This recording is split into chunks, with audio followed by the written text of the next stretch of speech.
जी हाँ दोस्तों, सीरियल यह रिश्ता क्या कहलाता है के अपकमिंग ट्रैक में दर्शकों के लिए आने वाला है बेहद इमोशनल और ड्रामेटिक ट्विस्ट। कहानी की शुरुआत होगी अरमान और अभीरा के मिलन से, जहां दोनों आखिरकार अपने रिश्ते को नया रूप देते हैं और परिवार के आशीर्वाद के साथ एक हो जाते हैं। लेकिन जैसे ही अरमान और अभीरा एक साथ आते हैं, वहीं पर कहानी में आ जाता है एक बड़ा जनरेशन लीप। इस ट्रैक में दिखाया जाएगा कि अंशुमन को आखिरकार एहसास हो जाएगा कि अभीरा के दिल में अब भी सिर्फ अरमान है, और इसी वजह से अंशुमन शादी से पीछे हटने का फैसला ले लेता है। लेकिन दोस्तों, किस्मत को कुछ और ही मंजूर होता है और इसी दौरान अंशुमन की मौत हो जाती है। इसी बीच एंट्री होती है गीतांजलि की, जो हर हाल में कोशिश करती है कि अरमान और अभीरा को अलग कर दे। लेकिन कहते हैं ना, प्यार की ताकत के सामने हर चाल नाकाम हो जाती है। बिल्कुल वैसा ही होगा यहाँ पर भी, जब गीतांजलि की सारी कोशिशें नाकाम हो जाएंगी और आखिरकार अरमान और अभीरा फिर से एक हो जाएंगे।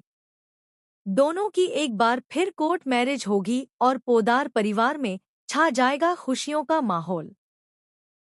मायरा की खुशी का ठिकाना नहीं रहेगा, क्योंकि आखिरकार उसके मम्मी पापा एक हो गए हैं। वह बेहद इमोशनल होकर अपने परिवार के साथ समय बिताती है और फैमिली को मिलते देख उसका दिल भर आता है। इसके बाद कहानी में शुरू होगा रोमांस और जश्न का सिलसिला।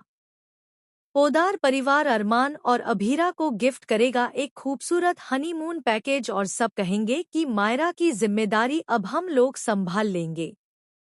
लेकिन अभीरा शुरू में मना कर देती है कि वह मायरा को छोड़कर नहीं जा सकती, क्योंकि बहुत समय बाद उसे अपनी बेटी वापस मिली है। इसी बीच मायरा कहती है, मम्मा, मैं अब बिग गर्ल हो गई हूँ, मैं अकेली रह सकती हूँ।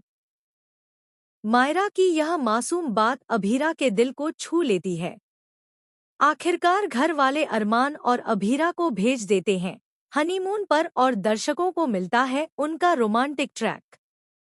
लेकिन दोस्तों, खुशी के इन पलों के बीच कहानी ले लेती है एक चौंकाने वाला मोड़। हनीमून पर जाते वक्त अरमान और अभीरा का हो जाता है भयानक कार एक्सीडेंट। यह हादसा पूरे परिवार को हिलाकर रख देता है।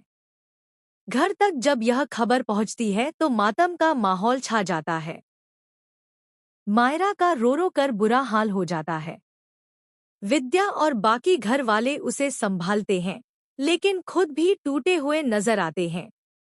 विद्या कहती है कि इस दर्दनाक हादसे से कहानी में भर जाता है दर्द और सन्नाटा। इसके बाद आता है कहानी का सबसे बड़ा ट्विस्ट। 12 साल की मासूम बच्ची मायरा अब हो जाती है 18 साल की। घर वाले उसे पालते हैं, प्यार देते हैं, लेकिन मम्मी पापा की कमी हमेशा रहती है। उसने कभी खुलकर यह नहीं कहा, लेकिन उसकी आंखों में हमेशा यह दर्द साफ झलकता है कि उसके साथ उसके माता पिता नहीं हैं। यहीं से कहानी में एंट्री होती है नए किरदारों की और कुछ पुराने किरदारों का सफर खत्म हो जाता है।